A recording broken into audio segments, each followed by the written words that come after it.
ندیم، وہ کہہ رہے ہیں ندیم ہے، ادیم ہے. اچھا خیر، یہ ساحل صاحب ٹھیک ہے نا، وہ کہیں کلاس میں نا کوئی لیکچر لے رہے ہیں، تو اصل میں اس کا وہ نام ایسا اٹریکٹیو تھا، تو وہ بعض دفعہ لیبل اتنا اٹریکٹیو ہوتا ہے آدمی کہتا ہے اس کو تو دیکھ لو. اس میں یہ تھا کہ آپ کی کلاس زیادہ اہم ہے یا نماز زیادہ اہم ہے، یہ سوال تھا. تو وہ اس کا نام یہ تھا. میں نے کہا یہ کیا مطلب، کلاس زیادہ اہم ہے یا نماز زیادہ اہم ہے؟ کہیں ایسے تو نہیں نماز کو زیادہ اہمیت دیتے ہوں، سوری کلاس کو زیادہ اہمیت دیتے ہوں یہ.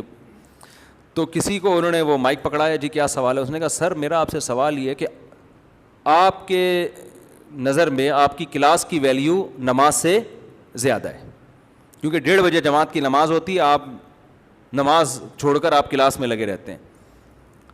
وہ تھوڑا سا ایکسائٹیڈ ہو گئے نا، آپ کیسے فیصلہ کر رہے ہیں، غصہ ہو گئے. تو نیچے لوگوں نے کہا آپ کو غصہ نہیں ہونا چاہیے. بات میں پتہ نہیں کیا کر رہا تھا، یہ یہاں کہاں سے آ گئی. بات یہ کہ جو سوال جس نے پوچھا ہے نا 100% غلط اسٹائل میں سوال پوچھا ہے، یہ طریقہ ہی غلط ہے. آپ نے فتویٰ پہلے لگا دیا تو اب آپ کو پوچھنے کی ضرورت کیا ہے؟ جب آپ نے فتویٰ لگا ہی دیا کہ آپ کی نظر میں آپ کی کلاس کی ویلیو نماز سے زیادہ ہے، تو ہونا یہ چاہیے آپ اٹھ کے چلے جائیں کہ جی آپ تو مسلمان ہی نہیں ہیں، آپ کی نظر میں کلاس کی ویلیو کیا ہے؟ نماز سے زیادہ ہے. اور پھر جو بھی لیکچر دے رہا ہوتا ہے نا اس کی ایک عزت ہوتی ہے. کبھی بھی اس اسٹائل میں اس سے سوال کرنا کہ وہ اپنی بے عزتی محسوس کرنا شروع کر دے، یہ سوال پوچھنے کا صحیح طریقہ ہے ہی نہیں.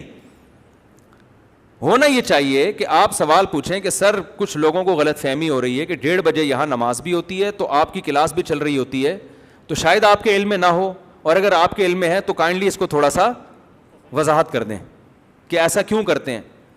پھر لیکچرار کے ہاتھ میں مائک جائے تو وہ وضاحت کر دے بھائی یہ کوئی مسجد کی جماعت تو ہے نہیں، یہ تو کئی جماعتیں ہو سکتی ہیں یہاں پہ، تو اب اتنا بڑا کراؤڈ ہے، ہم اس کو پہلے نماز کے لیے بھیجیں تو بہتر نہیں ہے کہ ہم اپنی جماعت کرا لیں.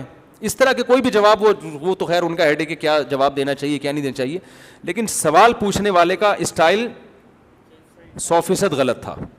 میں نے سوچا تھا میں اس پہ بات اس لیے کروں گا کہ بہت سارے کمنٹس جو تھے نا وہ لیکچرار کے خلاف تھے، تو مجھے اندازہ ہوا کہ لوگوں کو نا ایسے موقع پہ جج کرنا لوگوں کے لیے کہ صحیح کون ہے غلط کون ہے، اس کا مطلب لوگوں میں جج کرنے کا بھی شعور نہیں ہے.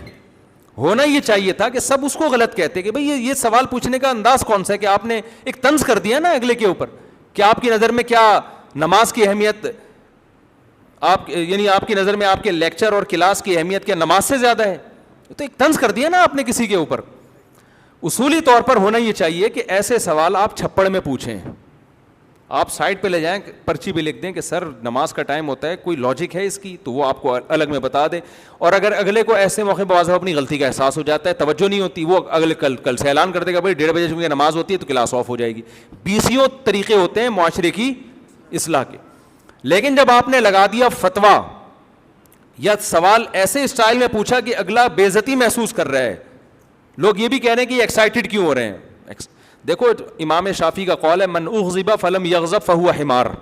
آج کل اس کو بھی بڑا اخلاق سمجھا جاتا ہے کہ بندے کو غصہ ہی نہیں آتا، اتنے نیک ہیں، کبھی غصے میں دیکھا ہی نہیں ہے، گدھا ہے، یہ نیک نہیں ہے. اس کا مطلب یہ حساس ہی نہیں ہے، اس کے اندر احساسات اور جذبات ہی ختم ہو گئے ہیں. تو یہ تو من اغضب، امام شافعی کہتے ہیں جس کو غصہ دلایا جائے نا پھر بھی بالکل بھی نہیں آتا، اس کا مطلب وہ انسان نہیں ہے، وہ کیا ہے؟ تو انسان ہے تو وہ ایکسائٹیڈ بھی ہوتا ہے. بھرے مجمع میں آپ کسی پر ایسا طنز کر لیں.